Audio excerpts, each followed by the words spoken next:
प्रभु यीशु मसीह के मधुर और मीठे नाम में आज दिनांक 21 अप्रैल दिन गुरुवार को हम आप सब अपम के श्रोताओं का हार्दिक स्वागत करते हैं। आज के दिन के लिए जो वचन है वो लिया गया है पहला इतिहास की पुस्तक उसका 16 अध्याय उसका 29 पद। वचन इस प्रकार से कहता है, यहोवा की महिमा और सामर्थ को मानो, यहोवा के नाम की महिमा ऐसी मानो जो उसके नाम के योग्य है। भेंट लेकर उसके सन्मुख आओ, पवित्रता से शोभायमान होकर यहोवा को दंडवत करो। प्रभु मेरे प्रिय लोगों, परमेश्वर की आराधना करें क्योंकि यह वह प्राथमिक कारण है जिसके लिए आपको परमेश्वर ने बनाया है। उसे आपसे एक विशेष अपेक्षा है, जिस प्रकार यशायाह नबी की पुस्तक उसका 43 अध्याय 21 पद में वचन कहता है, इस प्रजा को मैंने अपने लिए बनाया कि मेरे गुणगान करे। पृथ्वी के सब लोगों में से यहोवा ने अपने पवित्र प्रजा को चुन लिया।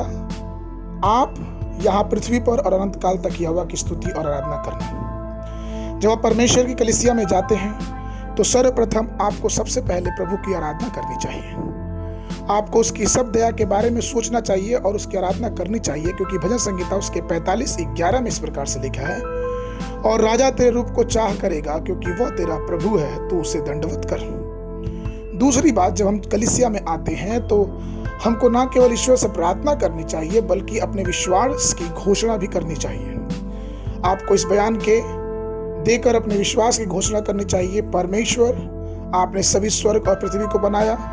यद्यपि आप पूरे ब्रह्मांड के निर्माता हैं, आप पृथ्वी पर आए और कलवरी के क्रूस पर अपना जीवन दे दिया। मुझे मेरे पापों से छुड़ाइए, इसलिए मुझे विश्वास है कि आप फिर से मुझे यहाँ पे लेने आएंगे। क्योंकि अगर हम देखेंगे तो यहाँ यूहन्ना की पुस्तक उसके 9 अध्याय 30 से पद से आगे कि एक बार जब यीशु मसीह ने एक व्यक्ति को जो जन्म से अंधा था, देख नहीं सकता था, तो उस पर दया खाई और उसकी आंखों पे मिट्टी सान कर लगा कर उसे ठीक कर दिया। जब उसकी आंख खुली तो वो व्यक्ति खुशी से भर गया।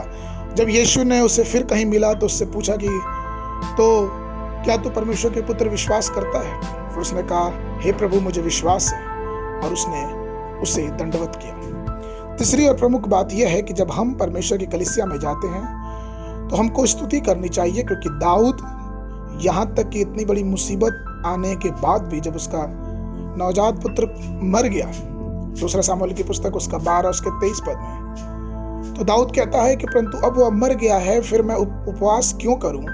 क्या मैं उसे लौटा ला सकता हूं? मैं तो उसके पास जाऊंगा परंतु वह मेरे पास लौट ना आएगा। वास्तव में हमें यह समझना है कि जीवन की जो परिस्थितियां हैं वो हमारे लिए सुख और दुख का कारण बनती है, लेकिन परमेश्वर की स्तुति हमेशा के लिए महान है। इसलिए हमें और आपको परमेश्वर की स्तुति और उसकी उपासना करनी चाहिए, क्योंकि यह हमारा कर्तव्य है।